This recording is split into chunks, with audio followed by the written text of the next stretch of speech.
Hello, model railroaders. John back with the 16 by 8 river layout.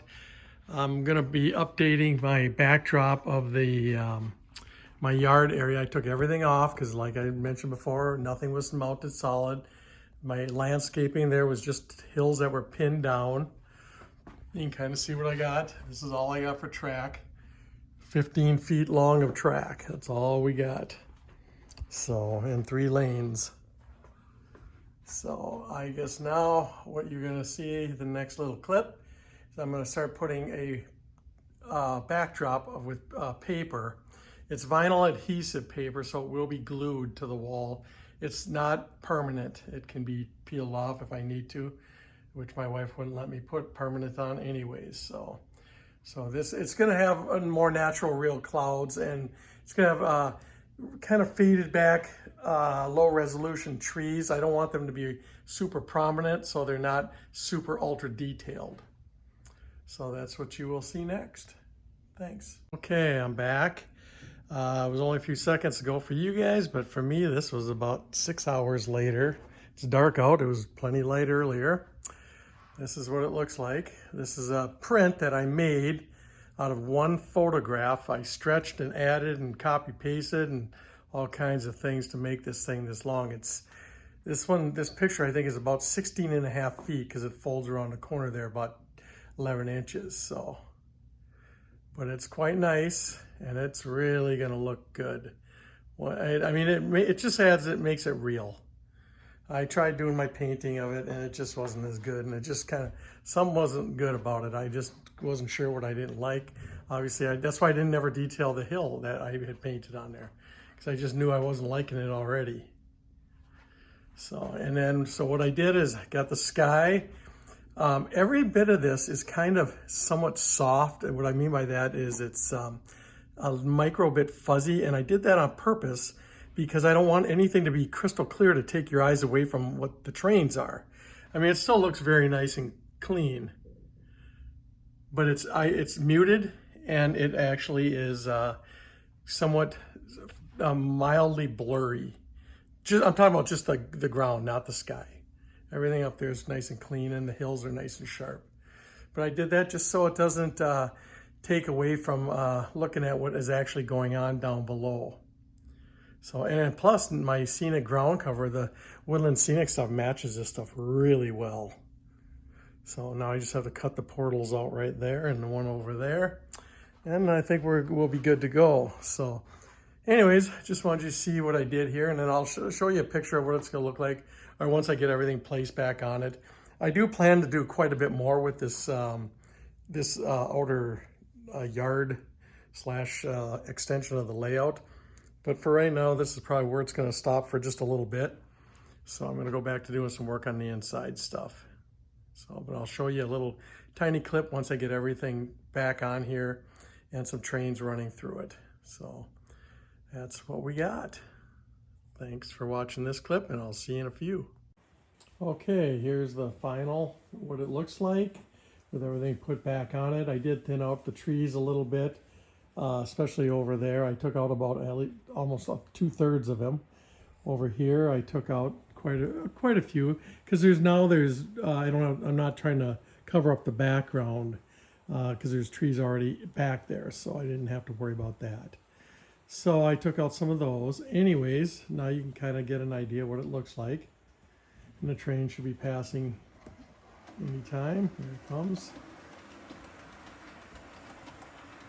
I would zoom in, but when I zoom in, what ends up happening is the video gets ultra grainy, so I will just for a few seconds after this train goes by.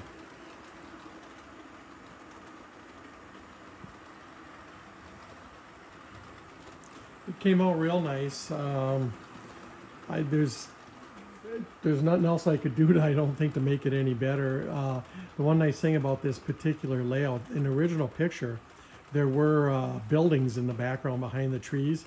So if I ever decide sometime down the road, I could take some of the buildings, print them out, and I could still put them back in behind the trees. So that's pretty easy to do. And what I might do down in this corner down here at some point is I might put in some buildings in the back, starting about there. Oops, starting about there, and just kind of wrapping around behind everything, just to give it a little more of a entering a city or something look. I don't know. We'll see. I'm not sure about that yet, but we'll see.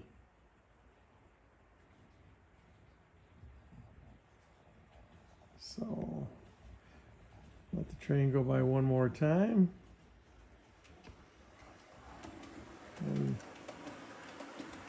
yeah, it really added something to it. I'm really happy with it. My neighbor really liked it. He came over and was looking at it. Sat down here talking for about an hour, and I let it when trains were running. So.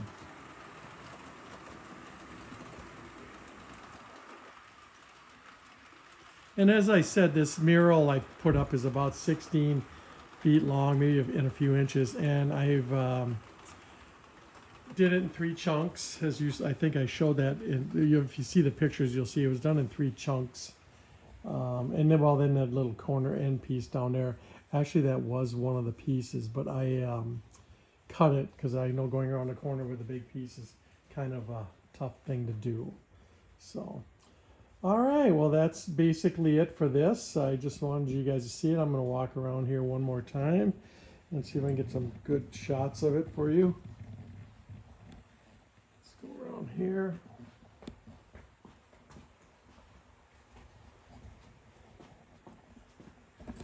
Get a little close up as the train comes through.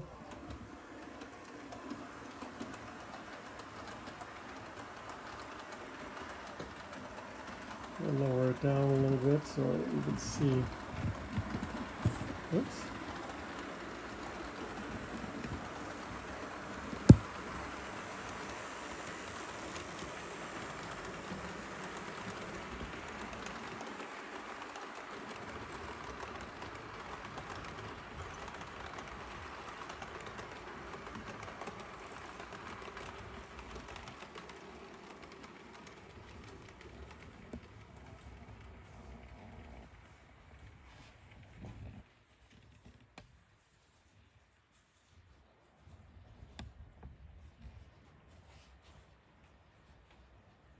Shut that light off.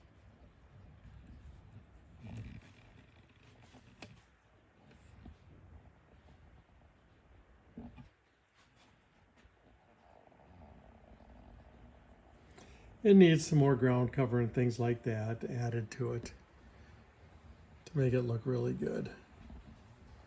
And in time, that'll happen. It's one of those things that I'll be kind of messing around with over time.